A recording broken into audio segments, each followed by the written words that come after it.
Hello again, welcome back to the 22nd floor for some more Football Spy. There's a huge battle building for the Valencia striker David Villa. It's always been our understanding that Real Madrid have got him in the bag because of his determination to stay in Spain, which makes sense in World Cup year. And by Saturday afternoon, it was looking as though Real had got it in the bag. In case you're wondering what all the fuss is about, you've been living on the moon. Villa is so good that he would start for Spain if they had one striker at the World Cup ahead of Fernando Torres. Anyway, by Saturday it looked as though Real had got it in the bag, but by Sunday night Barcelona had moved into the picture, with the press association here in England confirming that the Champions League winners are indeed in talks with Valencia.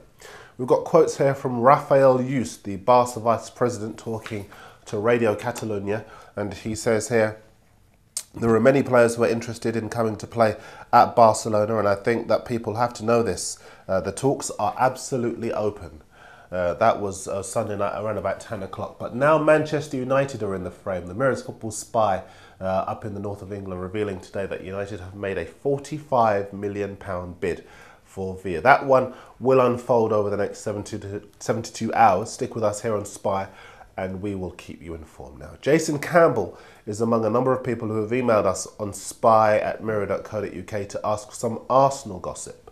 Well, I've got some good news and some bad news, Jason. The good news is that Arsene Wenger is in talks with Paris Saint-Germain for Mamadou Sakho, a powerful young French defender who can play centre-back and left-back. Bayern Munich and Barcelona also like him, but Arsenal look as though they're going to get him according to his agent, who we've been speaking to over the weekend. The bad news, however, looks really bad. Cesc Fabregas is talking to a Spanish paper over the weekend and admitted that if Barcelona boss Pep Guardiola got in touch, then he might well be interested in joining the European champions. Again, here are the quotes. He says, it's very obvious that it would be special. I'm clear about the fact that Arsenal made me captain in the middle of the season. That gives me extra responsibilities. But if Guardiola called me, it would be different.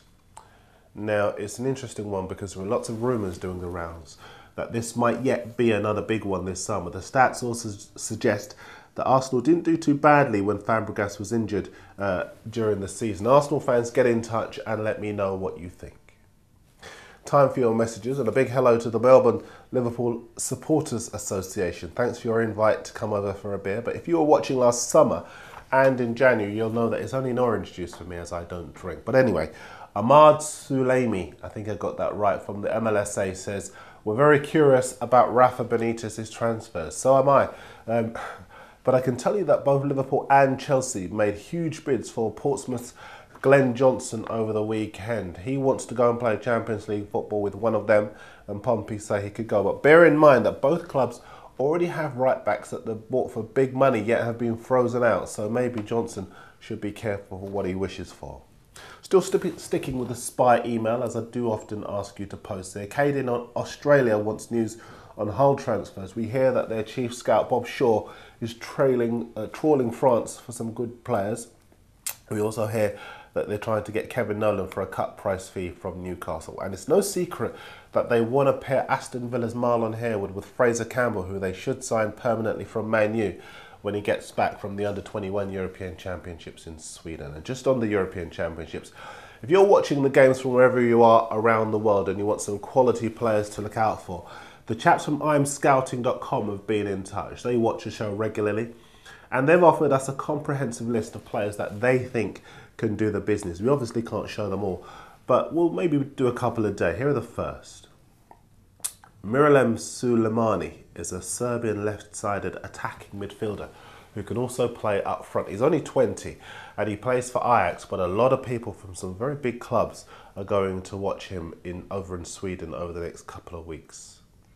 Diego Capel's interesting as well. Spurs tried and failed to sign him last summer when Randy Ramos was in charge. He's a 21-year-old left winger who can also play on the right. Spain, a very good side under 21 level, so it'll be fascinating to see the impact that he has alongside the likes of Bojan, etc. Now, on the Mirror's Football Spy blog, we've been asked to settle a bizarre debate about a player called Rajko Purovic. A number of TV stations reported last week that Middlesbrough were in talks with his club to buy him, but a lot of our Eastern European viewers are sceptical, to say the least. So last Thursday, Bob emailed and said there's no such player. And a few people responded to say that he was wrong, but Mozart's backed him up and said, I'm a sports writer at a local paper in a province of Serbia, and I can tell you for sure Rajko Purovic does not exist. I wonder who put this information in the press, or maybe Middlesbrough are so desperate, he says, to sign a striker that they don't care if he's a real one.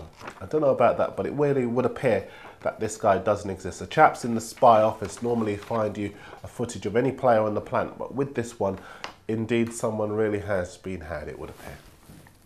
No Mascherano or Alonso stories this morning, as there's been no movement on either player. But Inter Milan have confirmed this morning that they want to sign Deco and Ricardo Carvalho from Chelsea. Both of them are surplus to requirements. And we were telling you all last week that it was our very strong understanding that Carlos Tevez has already signed for Man City. So Alex Ferguson has now confirmed that Tevez is indeed moving across Manchester. We're going through the Premier League looking at what the various clubs need. And today it's the turn of Burnley. Owen Cole's going to have around about £15 million to spend, and he'll know the Scottish market very well. The Hearts left winger Andrew Driver would be a good buy, and while Liam Miller, who used to be at Man U, is available on a free transfer, Jermaine Beckford will cost a bit of money. He's been scoring goal for Leeds, as West Brom found out to their cost. You really do need cutting edge up front in the Premier League. At the back, why not try for Celtic's Mark Wilson at right back and Callum Davenport as a central defender? Both of those players would do a good job. We'll have a look at Chelsea on Wednesday, and there's more spy for you. I'll see you next time.